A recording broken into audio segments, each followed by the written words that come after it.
Today's coverage of the 2022 winter meetings from San Diego, California on MASN All Access is brought to you by Toyota. For legendary safety and reliability, choose Toyota and let's go places. Joined now on MASN All Access by Eve Rosenbaum, who is the Orioles Assistant General Manager in charge of baseball operations. Eve, thanks so much for taking the time. Yeah, thanks for having me, Paul. Last time we were here was 3 years ago. I know. How much has the experience changed over the last 3 years, and are you happy to be back here at the winter meetings? Yeah, it's a little bit of a time warp because there weren't the winter meetings of the two intervening years, right? So it feels like this was just yesterday, but it was actually 3 years ago. Yeah, it's very strange. Yeah, it's very strange, but it's great. It's great to see everyone back in one spot. Obviously, we had a really good year this past year, so that's a bit of a different environment coming in, but it's just overall it's super exciting. So looking back at the 2022 season, in rebuilds in general around baseball, it feels like sometimes that breakthrough year can happen slowly over time and the team's win percentage gets better and better. Sometimes it happens all at once, like it did for the Orioles. Massive jump in the win percentage last year. Did you think that this was possible going into 2022, or did you kind of expect a more incremental change over time? Yeah, I think we definitely thought the team was going to get better looking back at spring training. But I do think we probably overperformed a bit. But hey, that's part of why we play the games, right? We knew the team was going to get better. We didn't know how much better. We played the games, and look at that. We had a winning season. Yeah. I think especially when we look at our pitching, our pitchers took a huge step forward. You had guys like Bradish, who had a great second half of the season. You had Voth, who was a waiver claim, and Watkins, who was a minor league free agent, step up and be cemented into our rotation. Even when Means went down, we had other guys step up. Kramer had a career year so far. So I think as Hyde said when he won the Manager of the Year award, he just said we really pitched this year. So I think that sort of took us over the edge to really give us that big jump in the win percentage, like you mentioned. And you mentioned a lot of the starting pitchers. The bullpen was phenomenal as well. And it was a lot of waiver claims. It was a lot of guys who had maybe been overlooked by other teams.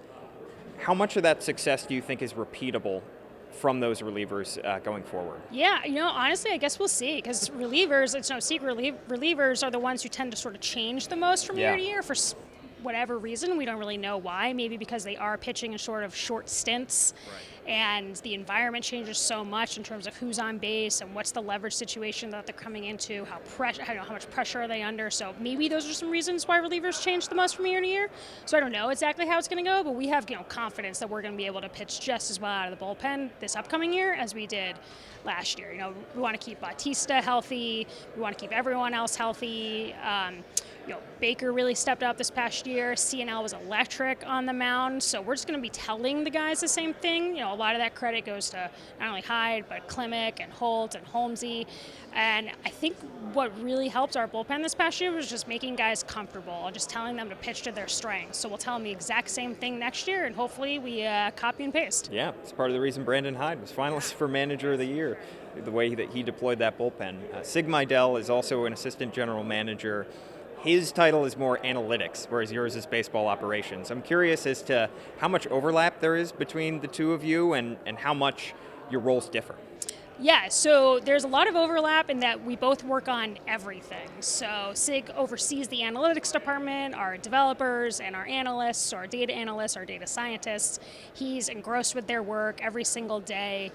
But I work a lot with that department as well, working with the analysts, not only evaluating players, but just talking with them and brainstorming about their models, spending a lot of time with our developers and building our database up. So I spend time doing that as well. I spend a lot of time with Hyde after the game, talking about transactions and the roster, but Sig comes down, he's in the clubhouse as well. We both spend a ton of time working with Matt Blood and our whole minor league operations and all of our coaches in the minor leagues. He and I do that, a ton. He loves PD. I love PD. We both spend a lot of time focusing on the draft as well. Maybe he takes a little bit more of an analytical approach to it, and maybe I'm spending a little bit more time talking to the scouting analysts, but really that's like grasping at straws because we both just do everything. We're upstairs talking mostly about pro scouting and trades right now. So I think really just the difference is Sid kind of sits over on the analytics side. Honestly, that's where I sat when I was the director of baseball development, and then Mike sort of pull me down to sit closer to him. I think it's just so he doesn't have to walk as far when he wants to tell me to do something.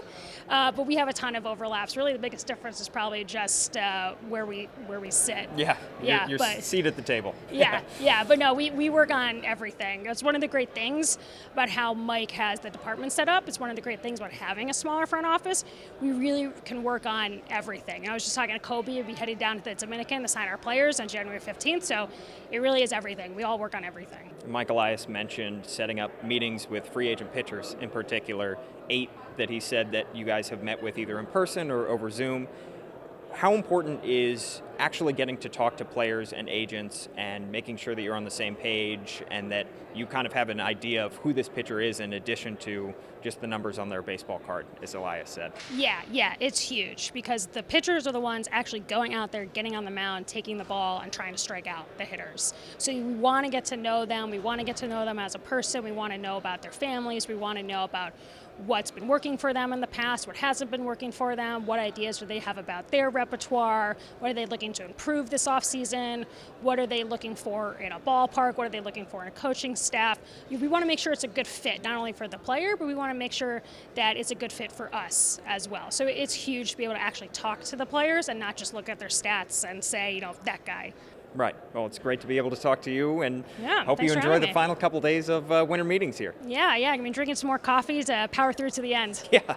Feels weird being on the West Coast time, but Yeah, we're it can getting be. through it. Sure. Eve Rosenbaum Yeah. joining us here on MASN All Access. Thanks for watching, and tune in all week to our coverage of the 2022 baseball winter meetings from San Diego, brought to you by Toyota. For legendary safety and reliability, choose Toyota, and let's go places.